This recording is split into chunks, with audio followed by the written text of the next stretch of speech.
Hello friends, welcome to my channel rewind history. पिछली class में हम लोगों ने वैदिक काल के बारे में यानी वैदिक एज के बारे में अध्ययन किया था। हमने ये जाना था कि वैदिक काल में आर्य कहाँ से आए, उनके उद्गम और उत्पत्ति क्षेत्र के विषय में जो मतभेद विद्वानों के बीच है, जो कंट्रोवर्सी है, उसके बारे में अध्ययन किया था। और ये जाना था कि जो देशी विद्वान हैं उनके क्या मत हैं और विदेशी जो हमारे विद्वान हैं, इतिहासकार हैं, उनके इस संदर्भ में क्या मत हैं।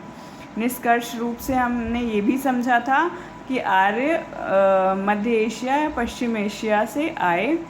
हालांकि ये विवादास्पद ही है।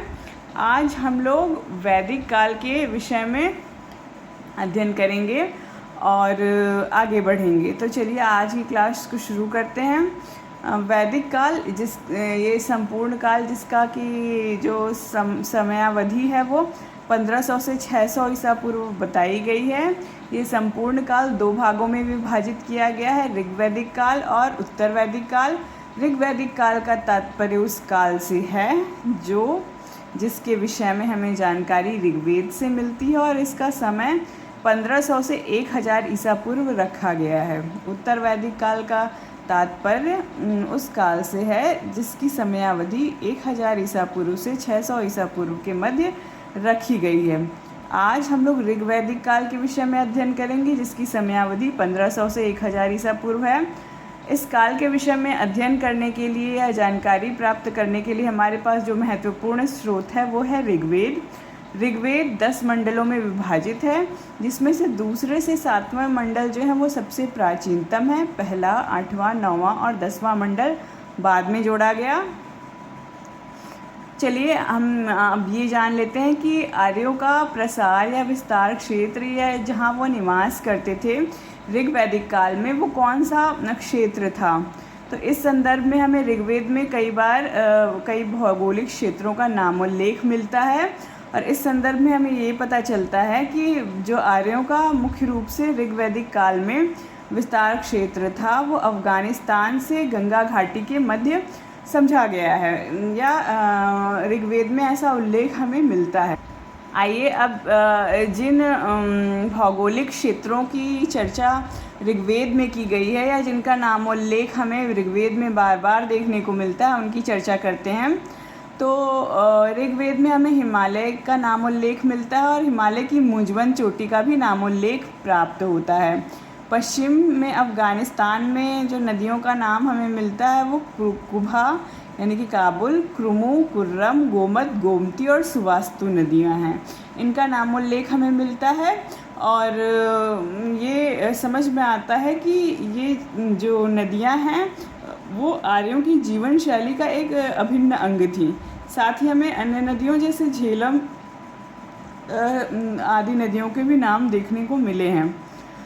यदि उनके राजनीतिक संगठन की बात की जाए तो आर्यों का समाज जन में विभक्त था और राजनीतिक संगठन की जो सबसे छोटी इकाई समझी जाती थी वो कुल थी। कुल या परिवार जिसे समझा जाता है आज। तो कुल का जो मुखिया होता था उसे हम कुलप कहते थे और उससे बड़ी जो इकाई थी, कुल से बड़ी इकाई ग्राम थी और ग्राम के मुखिया को ग्रामणी कहते थे। ग्राम से बड़ी इकाई विश थी और विश के मालिक को विशपति कहा जाता था। सबसे बड़ी इकाई जन थी और जन का जो मुखिया था या मालिक था उसे हम जनपति कहते थे। इस प्रकार से उनकी राजनीतिक व्यवस्था थी या जो जनसत्ता थी वो इस प्रकार से थी। अब हम ये जानेंगे कि ऋग्वैदिक काल में जो राजा था या युद्ध किस प्रकार से थे या राजा किस प्रकार से था, इस विषय में भी हमें उल्लेख ऋग्वेद में मिलता है। और भारतीय इतिहास के संदर्भ में युद्धों में प्राचीनतम युद्ध दाशराग युद्ध का वर्णन हमें ऋग्वेद के 7वें मंडल में प्राप्त होता है, जिसे पता चलता है कि ऋग्वेद में जन सत्ता और शक्ति के लिए आपस में युद्ध किया करते थे और इस संदर्भ में हमें दाशराग युद्ध का एक विस्तृत विवरण ही ऋग्वेद में प्राप्त होता है। तो चलिए आइए देखते हैं। ऋग्वेद में एक स्थान पर 10 राजाओं के युद्ध दाशराग युद्ध का उल्लेख हुआ है, जो भरतों के राजा सुदाश तथा पांचजन्य अनु, द्रुह, यदु, पुरु और तुर्वस तथा 5 लघु जनजातियों अनिल, पक्त, भलाना, शिव तथा विषाणिन थे के मध्य हुआ था। विश्वामित्र इस संघ के पुरोहित थे तथा वशिष्ठ सुदाश के पुरोहित थे। ये युद्ध जो है वो रावी नदी के तट पर लड़ा गया था और इस युद्ध का उल्लेख ऋग्वेद के 7वें मंडल में मिलता है। ये युद्ध अत्यंत महत्वपूर्ण इसलिए भी हो जाता है क्योंकि ये हमें दिखाता है कि आर्य शक्ति और सत्ता के लिए आपस में ये जो जन थे वो आपस में युद्ध किया करते थे।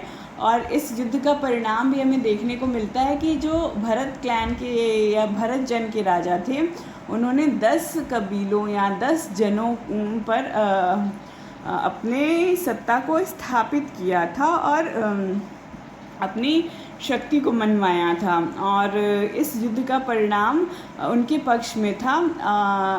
उन्हीं के नाम पे भारतवर्ष का नाम भरत क्लैन, ये जो भरत जन था इसके नाम पे ही भारतवर्ष का नाम भारत रखा गया या नामकरण भारत का इस प्रकार से हुआ है। तो ये युद्ध इतिहास की दृष्टि से और भारत के नामकरण की दृष्टि से महत्वपूर्ण है और इसे हमें ध्यान में रखना चाहिए। चलिए अब एक दृष्टि राजा की स्थिति पर डालते हैं। राजा की स्थिति ऋग्वैदिक काल में किस प्रकार की थी ये जानने का प्रयास करते हैं।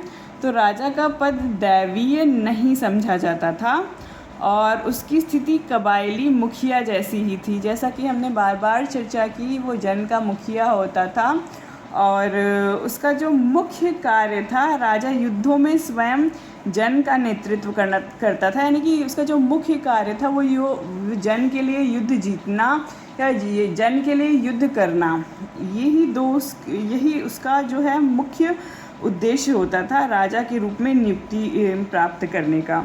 और वो भूमि का मालिक नहीं होता था।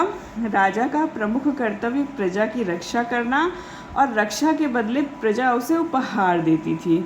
तो राजा जो है वो बहुत अथाह शक्तियों का मालिक नहीं था, वो निरंकुश नहीं था और जन की रक्षा करना, जन के लिए युद्ध करना, उसकी देखभाल करना, ये उसके प्रमुख कर्तव्य थे। इस संदर्भ में यदि बात करें तो सभा एवं समिति नामक 2 संस्थाएं राजा की निरंकुशता पर नियंत्रण रखती थीं। सभा कुलीन अथवा वृद्ध मनुष्यों की संस्था थी जिसमें उच्च कुल में उत्पन्न व्यक्ति ही भाग ले सकते थे। समिति सर्वसाधारण की सभा होती थी जिसमें जनों के सभी व्यक्ति अथवा परिवारों के प्रमुख भाग ले सकते थे। तो इस प्रकार लोगों की भागीदारी भी थी, लोगों की क्या राय है, उनका क्या मत है, इस बात की भी महत्ता थी और राजा को सबको साथ में लेकर चलना था। वो किसी कबीले के मुखिया की तरह ज़्यादा था और किसी सत्ताधारी राजा की तरह कम था, क्योंकि उसकी निरंकुशता पर अंकुश लगाने के लिए ये दोनों समितियां कार्यरत थीं। और राजा का जो रोल था या राजा की जो भूमिका थी वो एक संरक्षक के रूप में दिखाई देती है। आइए अब ऋग्वैदिक काल में जो सामाजिक जीवन था उसके विषय में थोड़ा अध्ययन करते हैं। तो सामाजिक जीवन में यदि देखें तो परिवार जो था वो पितृसत्तात्मक होता था, यानी जो पिता है वो मुखिया होता था और पिता के अधिकार जो है वो असीमित कहीं कहीं पर देखने को मिलते हैं। इसमें मुख्य रूप से शुनशेप आख्यान दिखाई देता है जिसमें पिता अपने पुत्र को बेच भी सकता था। और हालांकि ऐसा नहीं है, हर बार पिता के जो व्यवहार है या जो भूमिका है वो इतनी कटु नहीं है, लेकिन ऋग्वेद में पिता के अधिकारों को असीमित दिखाया गया है और असीमित समझा गया है। वर्ण व्यवस्था की यदि बात करें तो शुरुआत में इस प्रकार की कोई व्यवस्था दिखाई नहीं देती है और समस्त जितने भी जन थे सबको जो भी जनसंख्या थी उसको जन माना जाता था और उसमें कोई भी विभेद नहीं किया जाता था।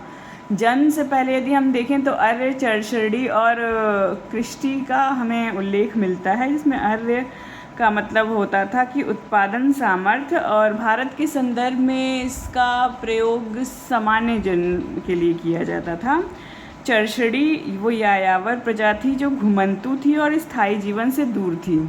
क्रिस्टी जब ये स्थायी जीवन की शुरुआत किए तो इन्हें क्रिस्टी कहा गया। बाद में कालांतर में आगे चलकर ये जो आर्य थे, उन्हें जब वो भारत आए तो यहाँ जो पहले से अनार्य निवास कर रहे थे, यहाँ पर निवास करने के लिए उन्हें उनके साथ संघर्ष करना पड़ा, और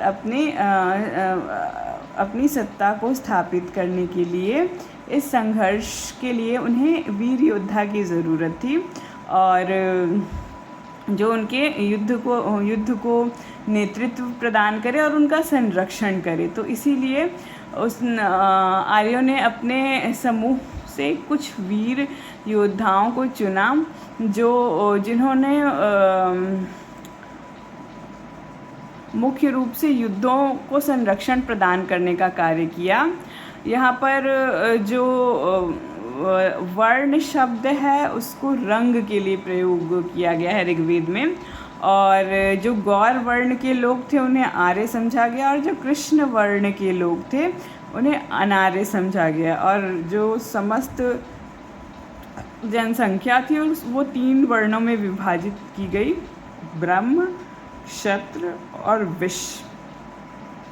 क्षत्र जो है वो क्षत शब्द से निकला है, और क्षत का मतलब होता है जो हानि से रक्षा करने वाला, यानी जो हानि से रक्षा करता हो उसे क्षत्र या क्षत कहते हैं। अनार्यों से संघर्ष करने वाले ये वीर होते थे, और जब आर्य भारत में आए तो जो पहले से निवास करने वाले अनार्य थे उनसे युद्ध के समय जिन वीर योद्धाओं ने आर्यों को संरक्षण दिया, उनको हानि से बचाया और युद्ध का नेतृत्व किया, वे ही क्षत्र कहलाए। आगे चलकर हम देखते हैं कि जिन आर्यों ने युद्धों को जीतने के लिए यज्ञों का संपादन किया वे ब्रह्म कहलाए, और बाकी जो बची जनसंख्या थी वो वैश्य कहलाई। आगे चलकर हम देखते हैं कि शूद्र सामाजिक और आर्थिक संघर्ष से जूझ रहे जो लोग थे, या जिन्हें आर्थिक और सामाजिक रूप से हाशिए पर रखा गया था, वो शूद्र या श्रमिक वर्ग में रखे गए, और इसमें दोनों ही प्रकार के लोग थे, आर्य और अनार्य दोनों ही प्रकार के लोग थे। शूद्र शब्द का उल्लेख हमें ऋग्वेद के 10वें मंडल में मिलता है, पुरुष सूक्त में मिलता है, और पुरुष सूक्त में ही हमें एक विराट पुरुष की से जो चारों वर्ण हैं उनकी उत्पत्ति का विस्तृत विवरण भी मिलता है कि विराट पुरुष जो हैं उनके मुख से ब्राह्मणों की उत्पत्ति हुई, उनकी बाहुओं से क्षत्रियों की उत्पत्ति हुई, उनकी जंघा से जो विष हैं उनकी उत्पत्ति हुई, और पाद यानी कि पैर से उनकी शूद्रों की उत्पत्ति हुई। तो इस प्रकार से वर्णों के कार्य और वर्णों के जो महत्ता समाज में समझी गई उस प्रकार से उनकी उत्पत्ति को भी दर्शाने का प्रयास किया गया है। तो आज की कक्षा के लिए इतना ही। अब आगे वैदिक काल के विषय में हम लोग अगली कक्षा में अध्ययन करेंगे। तो ठीक है, आज के लिए बस इतना ही। वीडियो को लाइक कीजिए और चैनल को सब्सक्राइब कीजिए। Thank you.